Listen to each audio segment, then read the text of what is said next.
WWE Raw delivered a special season premiere episode tonight on the USA Network with championship matches, personal grudge matches, and the latest developments in the top Red brand storylines. Who emerged victoriously from matches featuring the likes of Cody Rhodes, Jey Uso, Rhea Ripley, and Shinsuke Nakamura? And what did those wins mean for their momentum entering Crown Jewel on November 4? Find out now with this recap of Monday Night Raw. The season premiere of Monday Night Raw for this is Ridiculously Raw. Welcome, everybody, to Ridiculously Raw, the most must-see show on YouTube and StreamYard.com. Today, I am your host, Anthony Florio, joined as always by good old MF Michael Fletcher. We are maybe awaiting the presence of the phenom, Michael Bullock. If he comes in, we'll catch him up on what he missed. If not, then we will hopefully have him back with us Wednesday night for Wednesday Night Madness as we return to our regular slot. There will be some time changes. Good old MF Michael Fletcher will address those as part of our future content at the end of the show. Big show tonight. We got the season premiere on Monday Night Raw. And on top of that, and a very special Tony's Take, I will be previewing Impact Wrestling's biggest event of the year, Bound for Glory, that takes place this Saturday night from the Cicero Indoor Stadium in Chicago, Illinois. And MF, if you want to, have a say in any of the matches on that card, you're more than welcome. So we'll get into that later on. But for right now, the order of business right now, the season premiere of Monday Night Raw. It was live from the Paycor Center in Oklahoma City, Oklahoma, the home of the NBA's Oklahoma City Thunder. And we started it off with an in-ring segment with Sami Zayn. Yeah, Sami Zayn came out, cut a promo, talked about how dismayed he was about, his best friend and tag team partner, Kevin Owens. We all know Kevin Owens ended up being the trade compensation for Jey Uso, going to Monday Night Raw, per Cody Rhodes. And then Sami ended up being interrupted. He was interrupted by the Judgment Day, all four members of the Judgment Day, and then Jey Uso came out and came to the aid of Sami there. So, all right, first things first. First shocker of the night. No Michael Cole. This was very surprising. Kevin Patrick filling in on commentary for Michael Cole. Very surprising considering the magnitude of this episode. News to us. We didn't hear anything about that. So, but I'm sure Michael Cole will be back next Monday night for Raw in Dallas. But nonetheless, to start it off, I'll very simply say there was not much to this outside of the tease of tension between Sami Zayn and Jey Uso. There was no hint that Sami may be involved in the night's main event, but he did express desire to prove himself as a World Heavyweight Championship competitor. Perhaps he eyes a showdown with either Seth freaking Rollins or Drew McIntyre after Crown Jewel. If so, it is a role he absolutely can deliver in. If his performances against Roman Reigns here in 2023 have been any indication, the segment could have been hotter, but it was still mostly solid work from all involved. Most of all, the always great Sami Zayn. Zayn took the positive route, saying that he would turn the dismantling of his team with Owens into an opportunity to prove he is a main event level superstar. Sami Zayn is a world heavyweight champion caliber superstar. He also said the last year of my career has been by far the best year of my career. And then Jey Uso coming to the aid of Sami Zayn, standing side by side with him against the Judgment Day, only for his former Bloodline teammate to exit the ring, still unsure of how he feels about the departure of Kevin Owens. So, so that's pretty much all there was to say on that. MF, if you wanna give a thought, feel free, or if not, we can move on. Totally up to you. It's fine. So, yeah, I think my thought about the whole situation was that it was very interesting to see how it plays out. But remember, Cody warned that a lot of people was not going to be happy about who was going to get traded. And now you're starting to see the ripple effect from that trade that we saw where Kevin Owens went to SmackDown. Happy Owens is there, but now we got to see what the damage really is now. And it's very interesting to see how it plays out. And like you said, Jay's trying to help out, but Sammy's still a little myth about the trade. But who's he really angry at? Jay or Cody? I think that's something that needs to be thought about. Florio, it's yours. All right, MF, and you'll be leading off on the first match of the night. Oh, an MF special here. As it was Shinsuke Nakamura squaring off against Ricochet in a Falls Count Anywhere match. Season premiere of Monday Night Raw.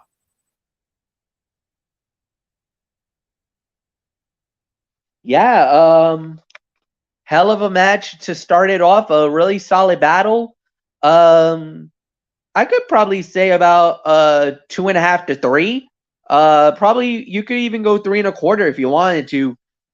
Great body of work. Really nothing more to add. Anthony, it's yours. 3.5 for me. I think you underscored it there, MF. This was a 3.5 star match for me. In years past, Shinsuke Nakamura would have lost the World Heavyweight Championship match to Seth Rollins at Fastlane and fell back into obscurity as an also ran on WWE programming. Under this creative regime, now headed by Triple H, he has remained a contender, as dangerous as he was at the height of his feud with the Visionary. Tonight, he defeated Ricochet in a Falls Count Anywhere match that was competitive and featured some cool spots, not the least of which was a jaw-dropping shooting star press. Ricochet looked like a contender himself, as he consistently has under Triple H. But Nakamura winning was a necessity and keeps him strong at a time when Raw needs quality heels. The combatants brawled into the gorilla position. Ricochet with the damnedest shooting star press from the stands on the Nakamura and security below. Nakamura peppered Ricochet with shots about the body with nunchucks, a spot that brought the crowd to its feet thanks to its uniqueness. And Nakamura sent his opponent crashing through a table at ringside, setting up the finish of the Kinshasa. MF, you underscored this considerably. 3.5 to 3 3/4 of a star. One of the fights of the night for sure. Great way to start off this season premiere of Monday Night Raw. No question about that. So we move on now to Natalya squaring off against one half of the WWE Women's Tag Team Champions, Piper Niven. Natalya, Piper Niven. Piper Niven wins the match. 6 minutes and 25 seconds. Sleeper fight of the night here. This was a 2.5 star match. I mean, a competitive back and forth match concluded with Piper Niven picking up the win. Post-match attack of the Queen of Hearts brought out Tegan Nox, who made the save and chased the heels to the floor. It is so refreshing to see even the slightest bit of effort put into the women's tag titles.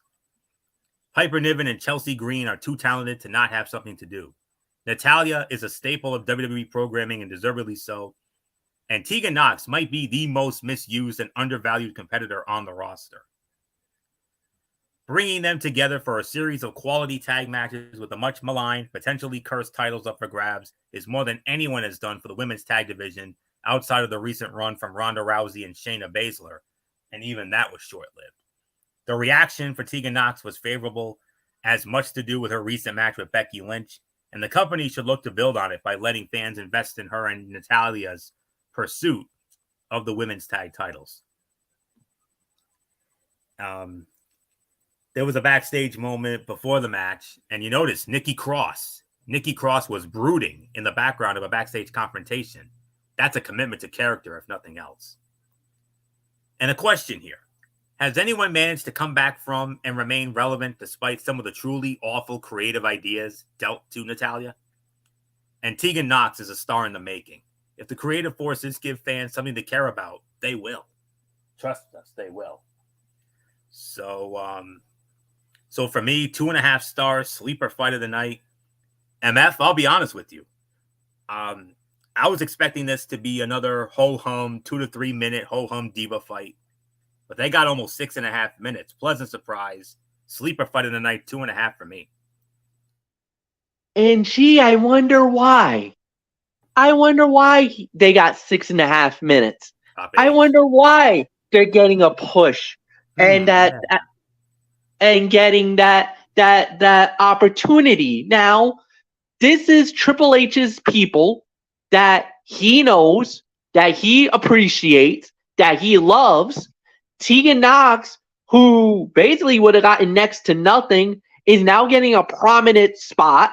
Piper Niven, who, oh, by the way, is one of the premier female wrestlers that came from outside of the pond, from across the pond in Ireland and Scotland and of ICW fame, and was relatively well done and well used in NXT UK, in NXT UK. And of course, Natalya, who, look, for all the negativity, for all the stuff that she gets, she is the mother hen of the group. She is the veteran of the group.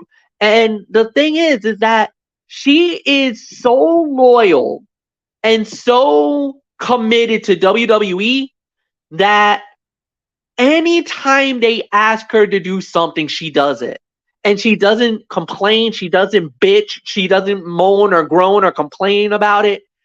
She is hard-nosed, nose to the grindstone, like a true heart would be. And Floyo, I know you will appreciate that. So, no, this is exactly what you want. And I'm very happy that at least Triple H wants to make an effort. Wants to make a concerted effort to get the women's division back on track. Maybe that might have been Stephanie's call. You know, maybe Stephanie might have gotten in Triple H's ear about, hey, don't forget about the women. Don't forget about the women division. Because I know Stephanie has been a champion for the women's division for a number of years. The Women's Revolution, you could say she was kind of instrumental behind the scenes for that to happen, more than in on the camera, because Stephanie's been away from the camera for a long time. Now that Hunter has full creative control, thank you, Ari Emanuel, thank you for giving him the reins to that. You're here. That is why I think we're getting what we're getting, because of the fact that now there is no threat. There is no concern about who's running Monday Night Raw, who's running SmackDown, who's running NXT. No, Ari Emanuel of Endeavor made it abundantly clear. I want Paul Levesque to be running the creative for WWE. I want the business side to be ran by Nick Khan. That's exactly what you wanted. And that's what they're going to do. Now, there's going to be moments where there's going to be some hiccups. But as you can tell, or as you can see, it looks like they're trying to push a narrative and things that they feel like it's going to be worth their while. This is why, and I kind of feel like what Ari Emanuel is doing is he's pushing a UFC style narrative that will be bigger in the long term. He's going to let Hunter do the creative side, but the business side, what you've been noticing, and here's one thing that I need to talk about. This hasn't been, this will never be addressed on any show except for ours. I actually got some inside information. According to my friend, a shout out to my good friend Bill McConnell. This past week, believe it or not, they did a house show. And I think it was in Cincinnati, Ohio. It was like low end in Ohio. Listen to this. That particular house show outdrew AEW Dynamite and Collision combined this week. And you want to know why? Oh, I don't know. They had Roman Reigns on the show. They had Jey Uso. They had the whole bloodline there. They had Cody Rhodes. Hell, Cincinnati had John freaking Cena there on a house show. No TV cameras. A house show, and they outdrew AEW's main shows this week. WWE is on a hot streak right now. They are on the biggest heater they've ever been on. Their shows have been amazing because of the fact that they've been doing what they're doing. They're taking liberties and taking chances that the previous administration probably wouldn't even dare to take. That's why we're getting what we're getting. And the shows have been quality, amazing. NXT level takeover stuff if you want to talk about it. But that's the end of the day. This women's match was better than expected, had no business being as great as it was, 2.5 stars. But the thing is that we're finally getting to see the women in the forefront. Remember how you were yelling, give the women a chance, women's revolution? Trust me, they heard it.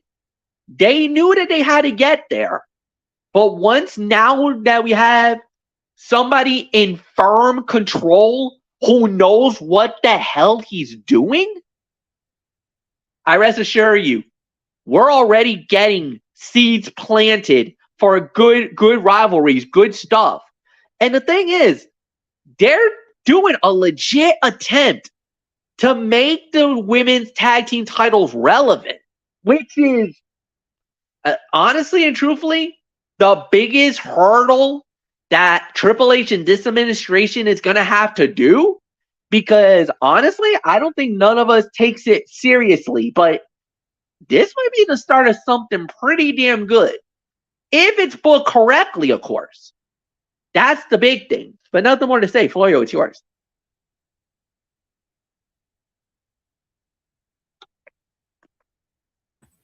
All right. Couldn't find my cursor. My cursor was buried, but I got it now. All right. All right. So we move on now. And got MF, we're going to have you start off on this next segment, another in-ring segment here. We had the World Heavyweight Champion, Seth freaking Rollins. And Seth freaking Rollins called out Drew McIntyre. MF, all I can say was segment of the night. What a great segment between Rollins and McIntyre. Wow.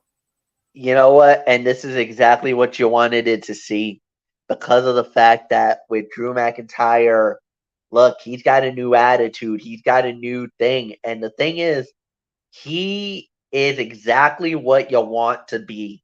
This is a legit threat for Seth Rollins. Seth Rollins, we thought Nakamura was tough. McIntyre could be even tougher. And that could end up being really good for all of us. I think Saudi Arabia, get ready, because I think this one might be heading your direction, folks. I think this could be for you guys. So whatever the case, it's already is. All right, confirmed. Official. So I mean, there's really nothing more to add. So yeah, like you said, segment of the night. So Florio, it's yours. All right, and tensions mounted between World Heavyweight Champion Seth freaking Rollins and number one contender Drew McIntyre tonight, with each man taking personal jabs at the other on the microphone before Rollins told the Scottish Warrior to stop blaming everyone and thing but himself for him not being world champion. It was a heated promo, one that continued to plant the seeds for a Drew McIntyre heel turn while providing fans the emphasis for this feud. Crown Jewel will feature a great match between two of the best workers on the planet. But more than that, the World Heavyweight Championship match will provide the launching point for a heel McIntyre, a Rollins who could turn a loss into an opportunity, chase the title for a few months, and a much-needed freshening up of the top of the Raw brand card. Good stuff here, especially from McIntyre, who portrayed seething extremely well. Rollins asked McIntyre, "Are you handling your business on your own, or have you enlisted a little help?" Rollins pointed out McIntyre and Rhea Ripley chatting it up in the background, while Ricochet was chatting with Adam Pearce, teasing the idea that the Scottish Warrior may have ties to the Judgment Day. Rollins warned dealing with the Judgment Day is not a slippery slope you want to go down. McIntyre responded, "You need to think about how you're going to reinvent yourself for the 53rd time when I beat you and take that title from you at Crown Jewel." And then Rollins said, "I am going to beat you at Crown Jewel, and it will be the best thing to happen in a long time because for the first time, you won't have anyone to blame but yourself." Rollins said, ending the promo with an emphatic exclamation point. Segment of the night, no question about it. Very well done. There is no ifs, ands, or buts about that. Moving on, we have our next match of the evening. Johnny Gargano squaring off against Imperium's Ludwig Kaiser with Giovanni Vinci in Ludwig Kaiser's corner, of course. And the winner of the match in an even 10 minutes, Ludwig Kaiser wins the match. Yeah, the match continues the idea that Imperium will always triumph as long as Gargano and Ciampa are apart. As DIY, as one united front, they can defeat anyone. We will likely see that at some point in the very near future. It was interesting to see Kaiser confront Vinci at ringside at one point, given last week's video package highlighting the former. It appears WWE could be poised to push Ludwig Kaiser as a single star. If that is the case, a split from Vinci would be a necessity, and based on what we saw tonight, could be underway. The crowd's disappointing lack of reaction for Gargano is an indictment of how he has been utilized or not since returning to WWE last September. Kaiser and Vinci had a brief confrontation at ringside that teased there might be future issues between them. 3 to 3.25 stars for this match, so not much more to say. MF, Ludwig Kaiser defeating Johnny Gargano in 10 minutes. Yeah, and unfortunately, that was not a big surprise moment. I think we all were kind of hoping that Gargano was going to get something better, but like you said, the crowd did not side with Gargano, which was very annoying, to say the very least. But, at the end of the day, we can't be too mad here. At the end of the day, it is what it is. So, yeah, it's still a solid match, but I say 3.25. Anthony, it's back to you. All right, MF. And then backstage, Indy Hartwell approached Becky Lynch about a shot at the NXT Women's Championship. From there, Becky Lynch found herself face-to-face with Rhea Ripley as WWE continued the steady teases for a showdown between Mommy and the Man. Woo! WrestleMania, I'm telling you. I think that's what's going to happen. I think there might be one other person that also might run into the Man before Mania. We'll get into that later. Yes, because coming up right now, non-title match, Women's World Champion Rhea Ripley squaring off against Shayna Baszler. It ends in a no contest. It was thrown away. It was thrown out. 5 minutes and 40 seconds. All hell breaks loose. Nia Jax showed up. Raquel Rodriguez showed up. And then Zoe Stark shows up. Obviously, this was nowhere near the classic battle that Ripley and Baszler had on the December 18th, 2019 edition of NXT when Rhea Ripley dethroned Shayna Baszler for the NXT Women's Championship in that legendary mosh pit after the match was over in the ring. Still one of the great moments in NXT history. Nowhere near that level. But New Raw general manager Adam Pearce, well, he's had enough of it and he wants it settled. And MF in Saudi Arabia, that is indeed going to be the case. Adam Pearce has made it. Rhea Ripley versus Shayna Baszler versus Nia Jax versus Raquel Rodriguez versus Zoe Stark. Fatal 5-way for the Women's World Championship. Your thoughts? Oh, that's going to be interesting. You know what? It's almost dangerous because in a fatal 5-way, the champion her odds are 1 and her odds are 20% from walking away with the title, because it's almost it's dangerous, man. And with Nia Jax, who's a wild card, of course, Raquel Rodriguez, many people think she could win it all. Shayna Baszler could win it all. Zoe's probably the odd woman out. I mean, I don't think a lot of people think Zoe can win this, but the other 3 can. But if Mommy can do it, if she could successfully defend this title, which I think she will. Agreed. Oh my goodness. This could be a feather in the cap moment for the Nightmare, Rhea Ripley. Yeah, absolutely. So, obviously the fight's going to be in NA. We're obviously going to throw that out because of the interference. The match between Rhea Ripley and Shayna Baszler tonight was less about settling their differences and more about spotlighting the Raw Women's Division, which features an array of talented, all capable of stepping up to and combating Mommy for the Women's World Championship. Zoe Stark, Nia Jax, and Raquel Rodriguez all made their presence felt, with the former really standing out as a woman who can take out any of her peers and capture gold. It was the latest in a concentrated effort by Triple H and the Raw creative team to get as many superstars on the show as possible and reintroduce the audience to them after weeks of inconsistent appearances.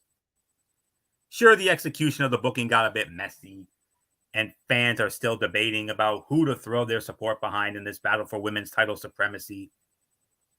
But it is a step in the right direction after a year of subpar storytelling involving one of the most talented areas of the roster.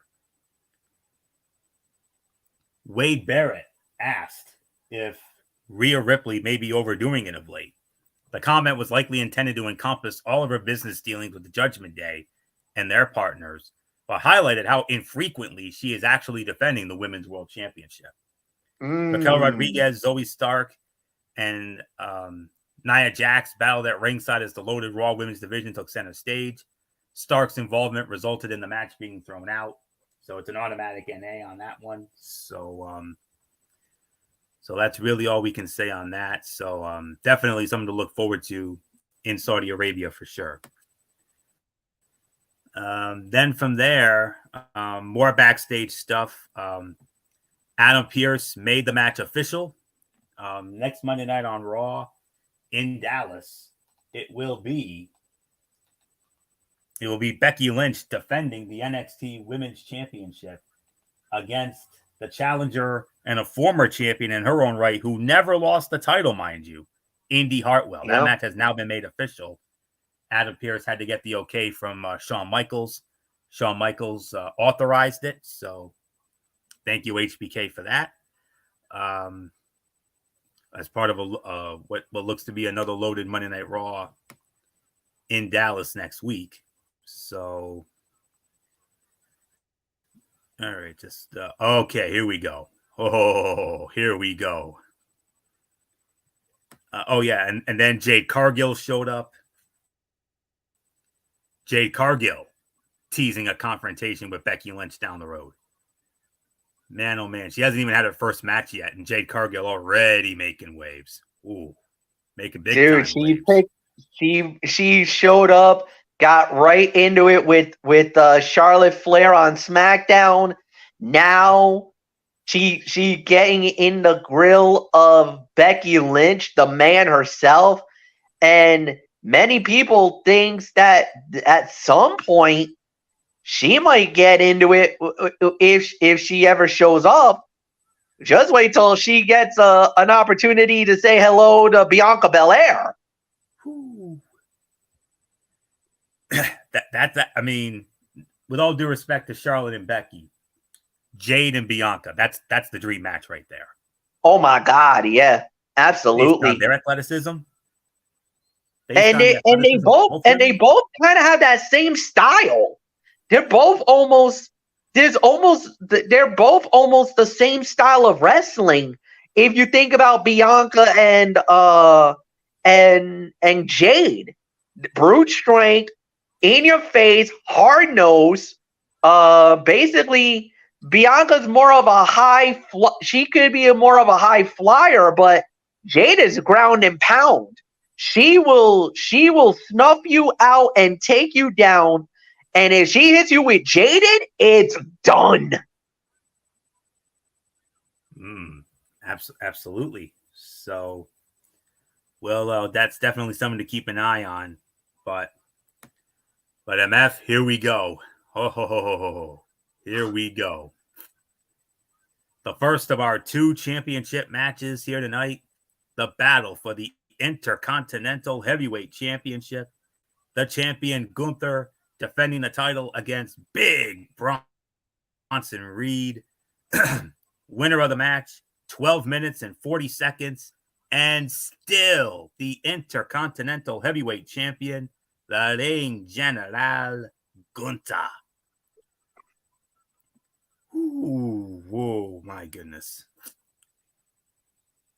Tonight's Intercontinental Championship defense by Gunther against Big Bronson Reed would make former WWE champion Big E happy in that it was a battle of big, meaty men smacking meat. This hard-hitting battle between gladiators of the squared circle concluded with a physically spent Gunther pulling out one last powerbomb from his arsenal, driving his 330-pound opponent into the mat and scoring the 3 count. The match was every bit the grueling physical battle fans hoped it would be, if not more so. Gunther welted the chest of Reed, and in return, the challenger nearly upset the Ring General on more than one occasion. Bronson Reed looked great. Gunther continues to be the best active champion in professional wrestling today, and this match rocked hard. Hard to believe, but I don't have any, notable observations, but I will say this, though. With this win tonight, Gunther will now make it, because 1 week from tonight, Gunther will officially reach an even 500 days as Intercontinental Heavyweight Champion. Most impressive.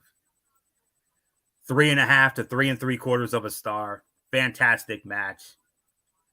A be a man fight if there ever was one. I knew it would be. MF knew it would be. I'm sure Bullock knew the same thing if he were here. I'm sure anybody in our circle would know that. And damn it to hell, they delivered and then some here tonight. So no big surprise. You knew it was coming. So 3.5 to 3 3/4 of a star. You could certainly make an argument for Fight of the Night honors. I wouldn't be upset about it one bit. So nothing more to say. MF, 493 days and counting for the Ring General. But more importantly, next week, 500 days even. Yeah, and that's as good as you're going to get, man. This was a hell of a match. 3.5 stars is my rating for the championship fight. It was an amazing performance. It was an amazing performance by Gunther. He just continues to do what he needs to do. Give it up for Bronson Reed, man. That was a tremendous performance for him. And it was as good as you could have expected it. At the end of the day, Gunther deserves this moment and deserves to successfully defend the title. But Bronson Reed made himself a star here tonight. And I think that's the best thing that we can say about it. So, Anthony, it is back to you. All right. Just looking around. More backstage stuff. Well, a backstage moment with the Alpha Academy, and it looks like they might have a new member in the form of Akira Tozawa. Maxine Dupree was leading Otis through a Pilates workout while Chad Gable told Akira Tozawa that the comedic exercises he was doing were terrible. And Gable said, he wants another shot at Gunther in the Intercontinental title, and that he and Otis were going to go after the tag titles. But then Kofi Kingston and Xavier Woods showed up. And it looks like next week we're going to have ourselves the Alpha Academy against the New Day. Ooh, there's a good match right there. That should be an interesting fight. Most definitely.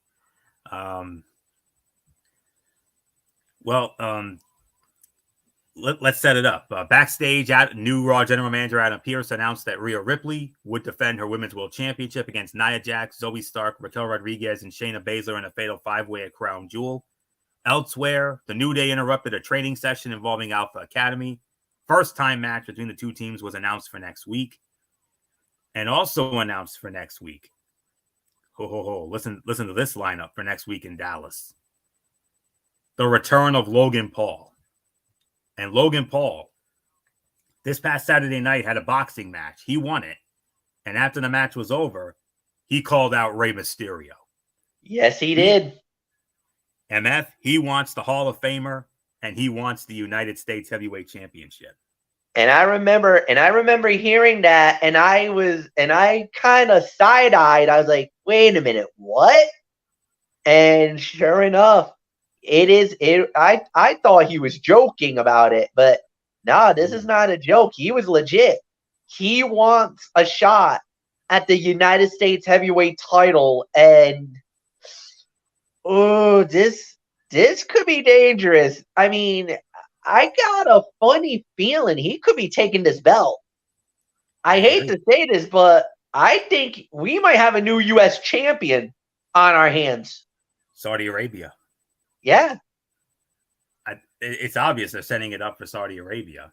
I mean, you even said it yourself. Logan Paul is damn near a god in Saudi Arabia. So he just knows how to book the money. He knows the high profile match. And remember, I think the last time he did Saudi Arabia, didn't he go after Roman Reigns for the undisputed Universal title? 1 year, almost a year ago. Yes. Yeah. And we remember how great that championship match was. Yes, Roman won, but how many hope spots? How many hope spots did Logan get in that? Over-delivered in his performance.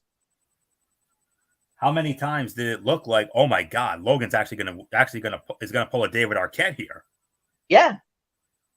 We almost had WWE's version of David Arquette. So, but it did not happen. But yeah, sleeper fight of the year, no question about it. But that's one thing that's been announced for next week. Also, of course, I mentioned the NXT Women's Championship matchup between Becky Lynch and Indy Hartwell. And on top of that, how about Drew McIntyre versus Sami Zayn? Oof. That's going to be a good one. So that's all in Dallas next week. And we move on to the main event of the evening, the return match from Fastlane. Cody Rhodes and Jey Uso defending the undisputed WWE Tag Team Championship against the challengers and the former champions, who they dethroned at Fastlane. Senior Money in the Bank, Damian Priest, and Finn Balor. And the winners of the match, my apologies, I had to do a refresh because that information was not available to me, but I think it is now. Winners of the match, 14 minutes and 5 seconds.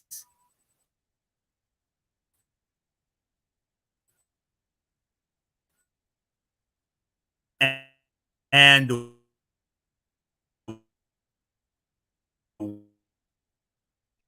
once again, the undisputed WWE Tag Team Champions, Finn Balor and Big Brother.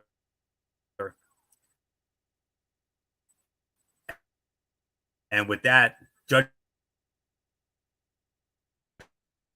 Day once again has all the gold. MF, do you start on this? But nonetheless, Judgment Day regain. Yeah. But you can also clearly call this. You could also call this fight of the night as well. Jimmy Uso's involvement in the closing minutes of Raw led to a massive title change in the main event as the Judgment Day's Finn Balor and Damian Priest defeated Cody Rhodes and Jey Uso to regain the undisputed WWE Tag Team Championship. The finish followed up on Jimmy's promise to Roman Reigns.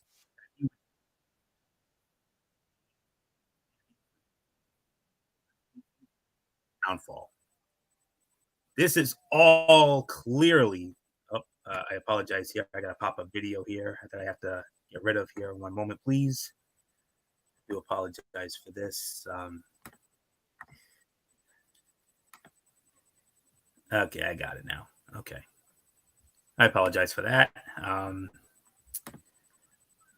This is all clearly leading to Jimmy versus Jey at some point, presumably WrestleMania, but it also keeps Cody Rhodes directly involved with the Bloodline ahead of an expected rematch with the Tribal Chief in Philadelphia next April.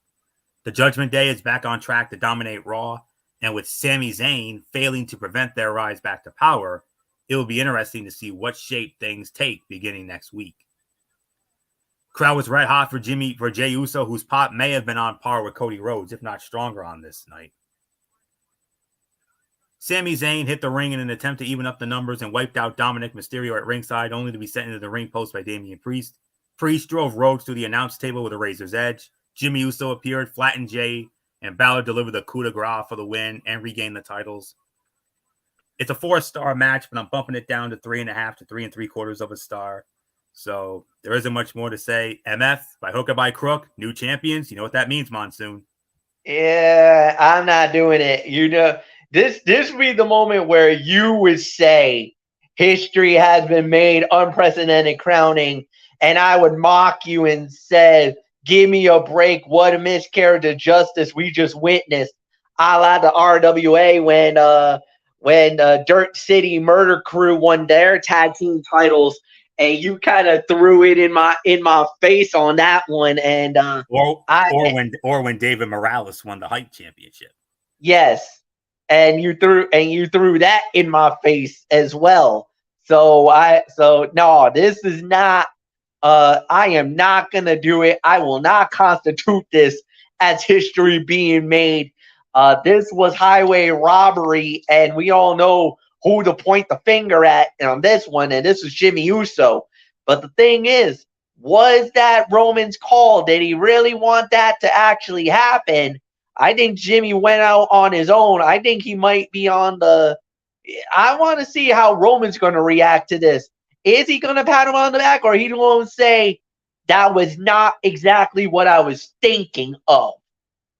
So we'll wait and see what happens there, but all we know is that was an interesting matchup. It was a great battle, great title fight, but like you said, the ending was less to be desired, and like you said, the Judgment Day once again has reclaimed all the gold, and that's an interesting turn of events because I think none of us thought that was going to happen, but it did. So, hey, a little bit of unpredictability here, especially leading into because this was the season premiere of Monday Night Raw. So, a great way to close the show. So, Florio, what's yours?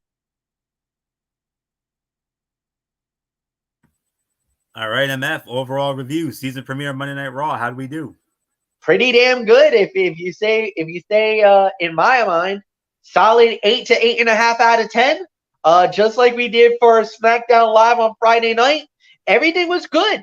I don't think there was really anything bad about the show. I mean, everybody got ample time. The storylines were very solid to good.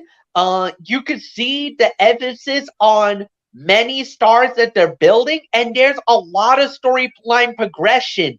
That is something that was lacking on Raw, that was always a staple on SmackDown, but now all three shows have good storyline progressions, stories that they're building on, stories that we're looking forward to, and it's going beyond just the show in Saudi Arabia, we might even be talking about stuff that might be leading to Survivor Series. Oh, by the way, Survivor Series is SRO. Standing room only. Tickets are sold out for the Survivor Series. The SRO signs are already up for Survivor Series in Chicago. That's how crazy it's already. Oh man. So 8 to 8.5 already for tonight's Monday Night Raw. And Florio, it's yours. And I know you are pumped up because of what I just said just minutes ago about Survivor Series and yeah. I threw in you got that right, Monsoon. So yeah.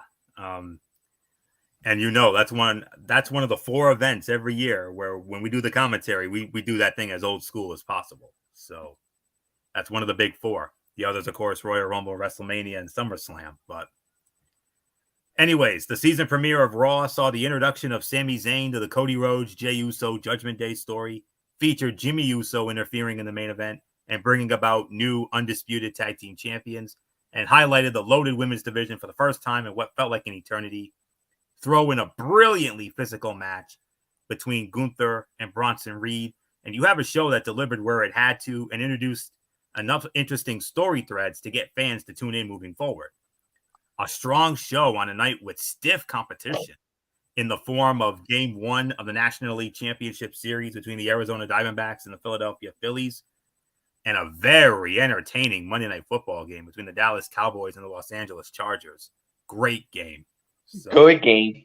Good, and actually a pretty good Game 1 as well. Pretty decent Game 1 of the NLCS as well. Indeed. So ended up being a good game. Definitely. So so I'm with MF sentiments on this one. It's 8 to 8.5 out of 10. And MF, are you ready to get into Impact, to preview Impact Wrestling's biggest event of the year? Let's do it. Yes, sir. As it will be Bound for Glory. That, of course, is Impact Wrestling's biggest event of the year. It'll take place this Saturday night live on pay-per-view. It will also be streaming, of course, on Fight TV. It will also be on YouTube for all of you insiders out there. And it'll be live from the Cicero Indoor Stadium in the Chicagoland area, Chicago, Illinois. I don't see a pre-show match, but during the pre-show match, Mike Tenay and Don West will be inducted into the Impact Wrestling Hall of Fame by Scott D'Amore, and Tracy Brooks will also be inducted into the Impact Wrestling Hall of Fame by your girl MF, Gail Kim. So Gail Kim will be inducting Tracy Brooks into the Impact Wrestling Hall of Fame, whereas Scott D'Amore will do the honors for Mike Tenay and the late, great Don West.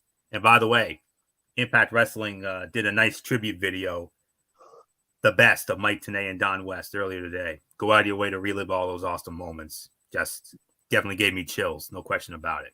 All right, let's get into the card for Impact Wrestling. I don't see a pre-show match. That'll probably change come Thursday night. But we'll run down the main card. We're going to start it off with the Call Your Shot Gauntlet match. And the participants of this match are as follows. I think there's probably going to be more, but these are the names. These are the only names that I have listed for right now. In no particular order: Jake Something, Dirty Dango, Champagne Singh, Eric Young, Jordan Grace, Brian Myers, Mahabali Shera, Kylan King, Jody Threat, and Bully Ray. Dirty Dango is going to be the number 20 entrant. And I don't remember who's supposed to be number 1. But anyways, during the height of TNA's popularity, the company ran a yearly tournament known as the Bound for Glory series, as we all know. The final iteration of this tournament came back in 2016 with EC3, Ethan Carter III, picking up the win. Since then, the tournament has been absent from Impact's yearly event, though another famous Impact stipulation match would take its place in recent years. In 2019, Impact began running the Call Your Shot Gauntlet match, a spin on the Gauntlet for the Gold match that the company had used since 2002, as an annual affair at Bound for Glory, with Eddie Edwards, Rhino, Moose, and Bully Ray being the first winners at Bound for Glory. In 2023, this match will return as a large portion of Impact's roster will be featured in the match. It is open to both men and women, with the winner earning the Call Your Shot trophy, which works in the same way Money in the Bank works for WWE, though it can be used on any championship. Looking at the roster right now, it seems likely that someone like the recently returned Jordan Grace and or Jake Something would be strong contenders to win the match. But I'm going to take a chance here, and I'm going to go with Jake Something to win this match. I got this feeling about him. They've been pushing him quite a bit, so I think Jake Something's going to come out of the Call Your Shot Gauntlet match. So, MF, you got a quick thought on that? This one, unfortunately, I don't really have a call on, because normally when you do a match like this, a gauntlet match, it's almost impossible to predict. I'll lean in and I'll say the Jake Something, but I'm not as convinced. I'm not really too deep with Impact, so this would be one that I would totally just say pass. At least for me, this match, it's a no-go. Well, I think this next match is going to be a go for you, MF. It's going to be PCO versus Rhino versus Steve Maclin versus Moose Monsters Ball. Oh my God.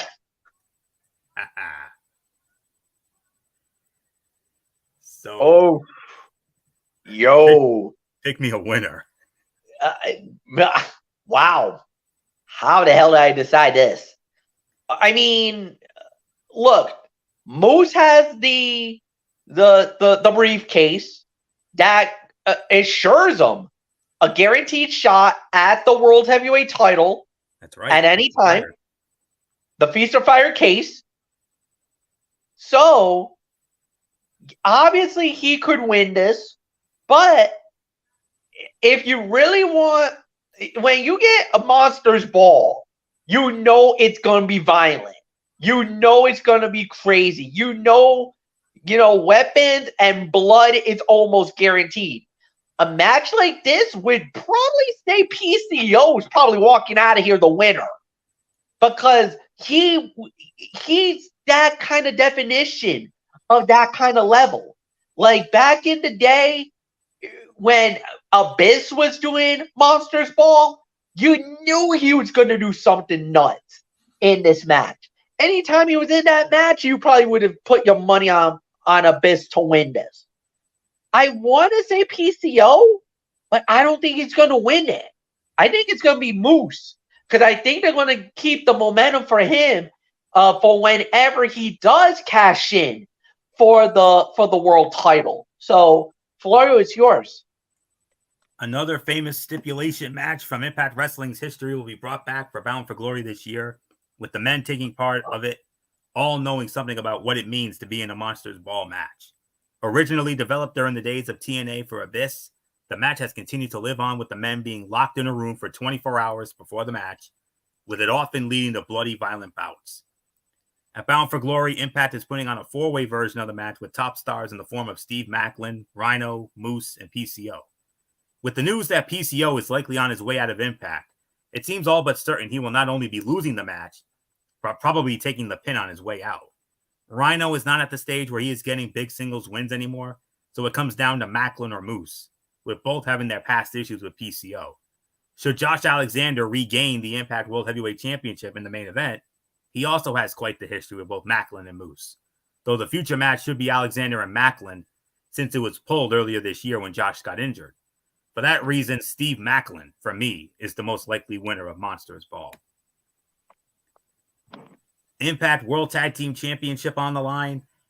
The champions, the Rascals, Trey Miguel and Zachary Wentz, defending the titles against challengers and former champions in their own right, ABC, Chris Bay and Ace Austin. Having just brought back the Feast or Fire gimmick for this year, Chris Bay would manage to secure a shot at the Impact World Tag Team titles, which are currently being held by the reunited Rascals. Trey Miguel and Zachary Wentz. For the first time in a long time, Impact's tag team division feels like it is getting to a good place again, with these two teams and Subculture at the helm of the division. With Impact announcing that another member of the Rascals faction, Myron Reed, will be making their debut at the Fallout tapings, it seems possible that he could arrive a night early and help his neon-clad teammates retain over Bullet Club's Ace Austin and Chris Bay. Regardless, this should be a very exciting match between four of Impact's brightest stars, winners and still the World Tag Team Champions, the Rascals, and I think that new member, Myron Reed, is going to be the difference maker. So, MF, your thoughts? Yeah, no, I think it's gonna be an interesting matchup, like you said. But I'm gonna go with champions to remain the champions, and yeah, Anthony, it's yours. All right, MF. We move on from the men's tag team titles to the Knockouts tag team championships. The champions, MK Ultra, Masha Slamovich, and Killer Kelly, defending the titles against a very formidable, challenging team in the form of the virtuosa Deonna Purrazzo and the Bariqua badass Tasha Steelz.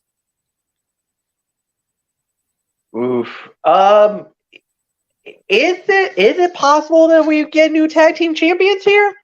I mean, I would probably say yeah here. So I'm gonna go out on a limb and call for the new champs.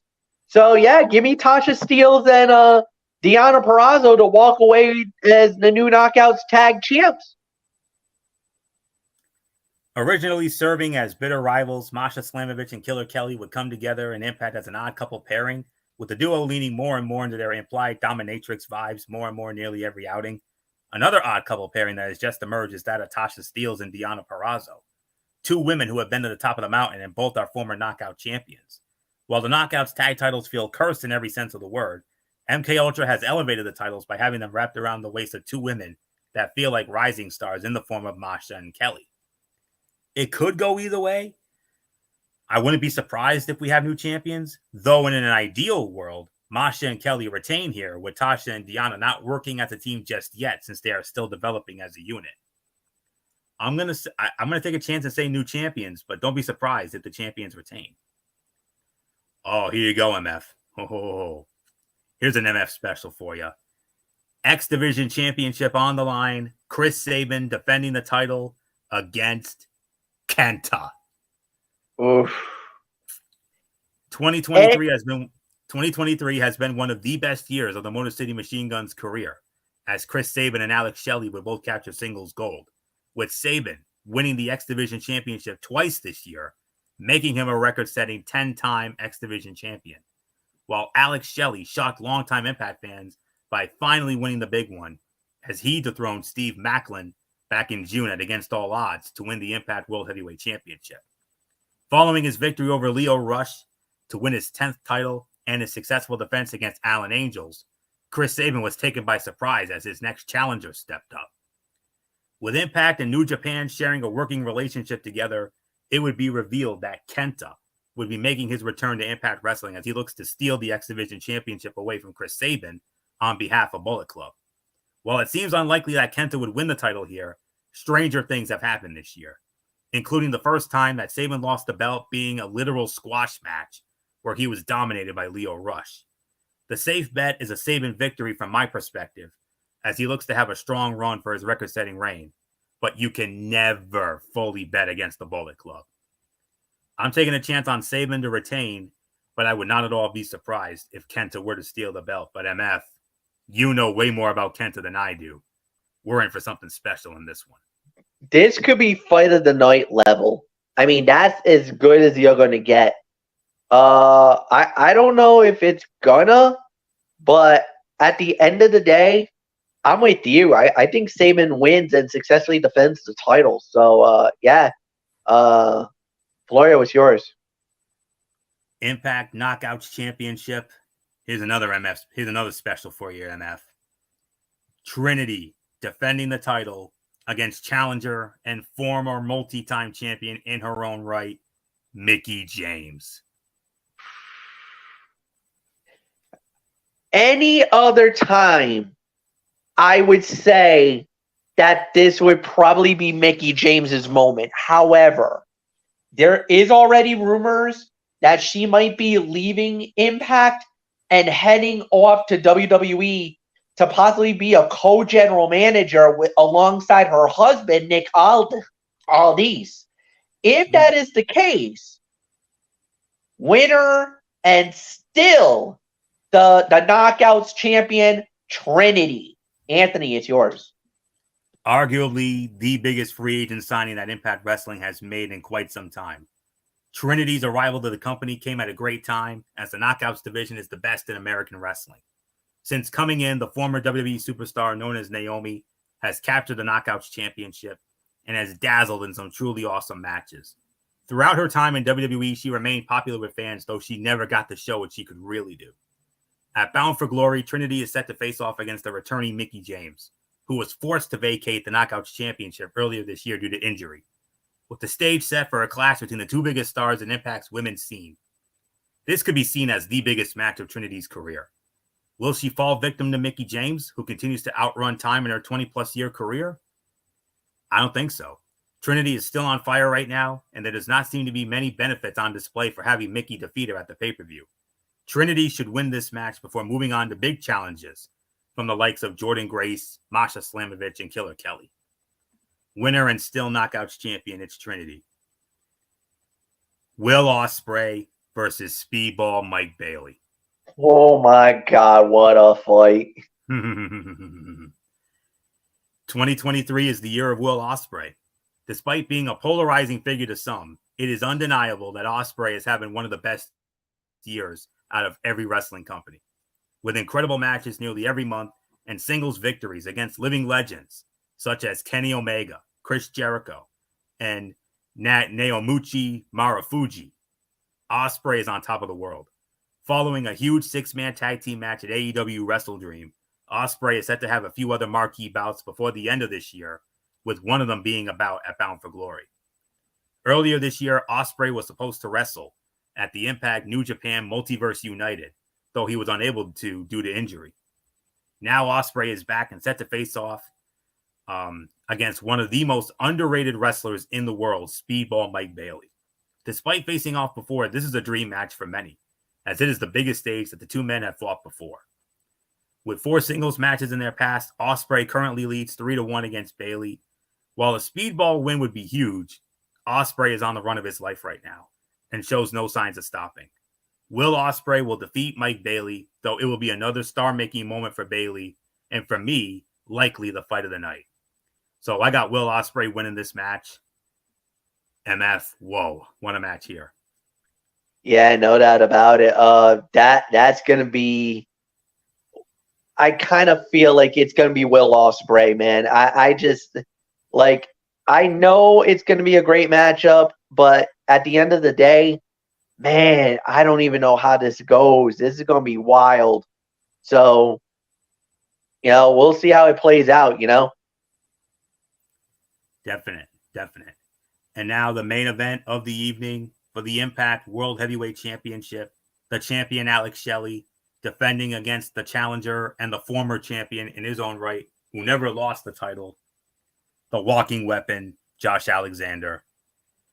MF, your thoughts on the main event? I have to say new champion. Yes. I got to go with the walking weapon. I got to go with Josh Alexander. However, I'm sorry, Josh, but I don't think your reign's going to last that long. I think Moose cashes in, and I think Moose walks out as the new world champion. I'm going to say it's going to be a double belt switch. Josh Alexander is going to get his moment where he wins the belt back, but I think Moose is going to cash in and ruin the moment for Alexander. I think Moose walks out as the new Impact World Champion. Florio, it's yours. In 2022, Josh Alexander would prove himself to be one of the best wrestlers in the world with a truly sensational run as Impact World Heavyweight Champion. Things came to a screeching halt for him in early 2023 as he was forced to step down as champion due to an injury, though he managed to return this past summer. With Alex Shelley stepping up as the current champion, the two are now set to meet again for the first time since August 2022, when Shelley challenged Alexander at Emergence 2022 in one of the best matches of the year. This will only be the second time Josh and Alex are having a singles match with one another, and with the tables turned on the champion status of both men, it makes the matchup all that more exciting. Alex Shelley has been a great champion in Josh's absence, and while it feels like he still has a lot to offer with his current reign, the smart money would be on Josh Alexander to regain the title he never truly lost.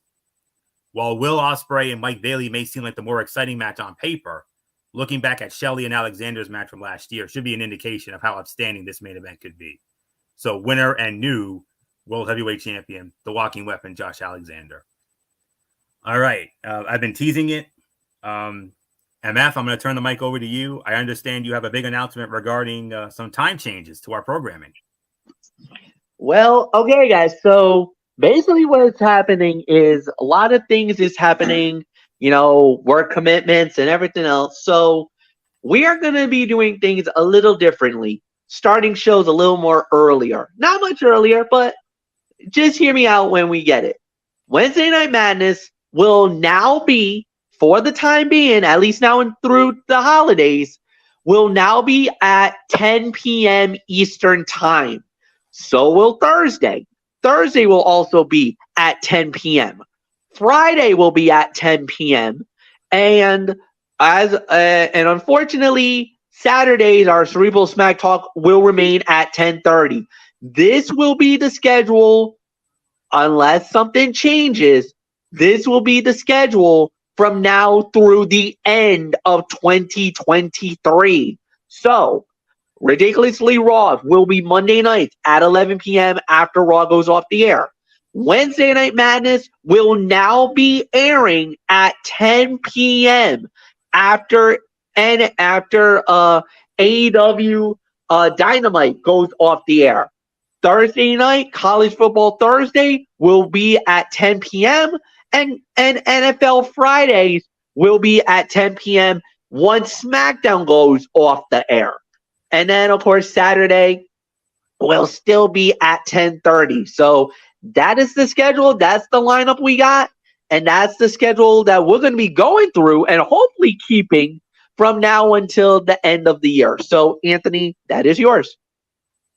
All right. Thank you very much, MF, for that update. And we look forward to starting at our new start times starting this Wednesday. So with that will put the ball on this edition of Ridiculously Raw. We want to thank you all so very much for tuning in, as always. We will be back with you on Wednesday night at 10 p.m. over on MF's channel, Brace Fan 95, for another edition of Wednesday Night Madness. Of course, we will review NXT and AEW Dynamite, as always, and preview Thursday Night Football in a game that just became, hard to believe, our number 2 game of the week, if you can imagine this. Who would have thought this would be the number 2 game of the week when the schedule came out?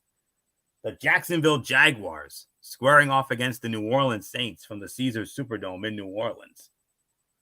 Unbelievable. So we'll preview that on Wednesday. Thursday, College Football Thursday. Game of the week, it's Penn State and it's Ohio State. However, we got some other great matchups as well. How about Washington State against Oregon? How about Tennessee against Alabama? Ole Miss against Auburn? Duke against Florida State? Utah and USC? Just to name a few. And for flavor content, because of their history and lineage, I'll even throw in Michigan and Michigan State on Big Ten Saturday night on NBC. So that'll be on Thursday. And then Friday, NFL Friday, we'll recap Jaguars Saints. And then we'll preview the remaining schedule for week number 7 of the NFL with a big double main event. The Miami Dolphins against the Philadelphia Eagles in our game of the week. And the game of the week on the other side of the ledger, the Detroit Lions against the Baltimore Ravens. So, but we'll get into all of it on Friday night. And then Saturday night at 10:30, MF will have it, Cerebral Smack Talk, as it will be Friday night SmackDown and AEW Collision. And then 1 week from tonight, Ridiculously Raw, as we continue on the road to Saudi Arabia and Crown Jewel, a review of Monday Night Raw, and I will have my recap. I will have the results and the review of Impact Wrestling Bound for Glory 1 week from tonight in another special Tony's Take. So with that, that'll do it for this. So until Wednesday night, from Wednesday Night Madness, hosted by MF on his channel, Brace Fan 95 at 10 p.m. following Dynamite, this is Anthony Florio here for Good Old MF Michael Fletcher, and in spirit, the Phenom Michael Bullock, and of course, always and forever, the First Lady Dee Dee Woodson. You know the routine, everybody. Thumbs up. Talk to you later. Yeah. Throw it up Fortune Force style. Bye for now, my friends. God bless. Be good to each other.